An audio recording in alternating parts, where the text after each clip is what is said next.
ये कि जो अभी आप सब लोगों ने देखा होगा कि वन्य जो जीव हैं, मानव वन्य जीव संघर्ष, ये इन दिनों कुछ हमारे लिए चुनौती के रूप में हमारे सामने आया है।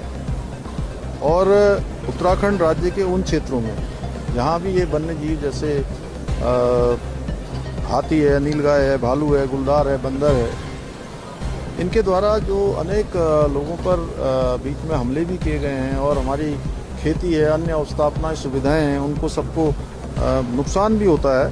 वहाँ पर हमने तय किया है कि एक क्रमबद्ध रूप से, चरणबद्ध तरीके से, योजनाबद्ध रूप से एक सोलर फेंसिंग की व्यवस्था की जाएगी सुरक्षा के लिए, और सेंसर बोर्ड अलर्ट सिस्टम लगाकर सुरक्षा तंत्र को विकसित करके मानव वन्य जीव संघर्ष को कम करने के लिए, लोगों की सुरक्षा के लिए एक प्रभावी रूप से इसमें कार्रवाई की जाएगी।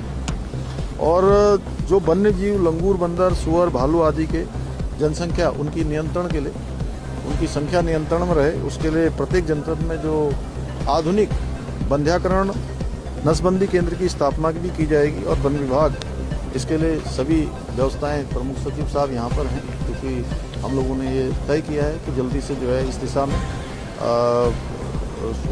सभी व्यवस्थाएं सुनिश्चित होंगी। और प्रदेश के समस्त जनपद जहां में मानव वन्य जीव संघर्ष में जो चिन्हित वन्य जीवों के रेस्क्यू और रिहेबिलिटेशन के लिए सेंटर वन विभाग के नियंत्रण में खोले जाएंगे। जैसे आप सबको पता होगा कि रामनगर में हमारा टाइगर और गुलदार के लिए रेस्क्यू सेंटर है, जहां पर लगभग आज 25 के आसपास टाइगर और गुलदार वहाँ पर रेस्क्यू किए गए हैं। इसी प्रकार से भालू के लिए भी और अन्य वन्य जीवों के लिए भी रेस्क्यू सेंटर बनाए जाएंगे। और इसके लिए पर्वतीय क्षेत्र में न्यूनतम 10 नाली व मैदानी क्षेत्र में न्यूनतम 1 एकड़ भूमि आरक्षित की जाएगी, जिस पर तत्काल अभी कार्रवाई की जाएगी। और इसको नितांत, क्योंकि ये बहुत आज हमारे लिए बहुत नितांत जरूरी विषय राज्य के अंदर हो गया है। वास्तव में इसके कारण से काफ़ी चुनौती आम जनजीवन को उसका सामना करना पड़ रहा है। इसलिए इसको शीर्ष प्राथमिकता देते हुए 2 सप्ताह की अवधि में इन योजनाओं को पूरी तरह से क्रियान्वित करने के लिए रणनीति बनाई जाएगी। और इसके लिए वन विभाग को जाल है, पिंजरा है और ट्रैंकुलाइजेशन है, गन आदि संसाधनों की उपलब्धता के लिए 5 करोड़ रुपए की धनराशि भी अतिरिक्त उसके लिए व्यवस्था की जाएगी।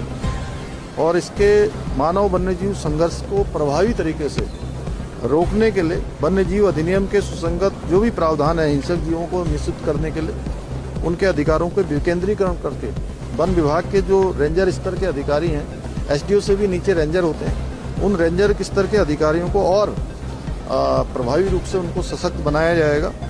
और इसमें जो नियमों में कहीं पर अगर संशोधन की आवश्यकता होगी या कुछ नियमों को ठीक करना होगा, तो उन नियमों को भी हम ठीक करेंगे।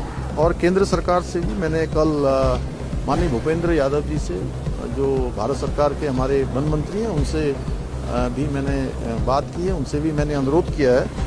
और आगे भी हम जो है इस पर लगातार उनसे चर्चा करके अर्थात समय पर जो भी देश काल परिस्थिति के अनुसार संशोधन है, उस संशोधन के लिए भी उनसे निवेदन करेंगे। सर, एक आखिरी सवाल।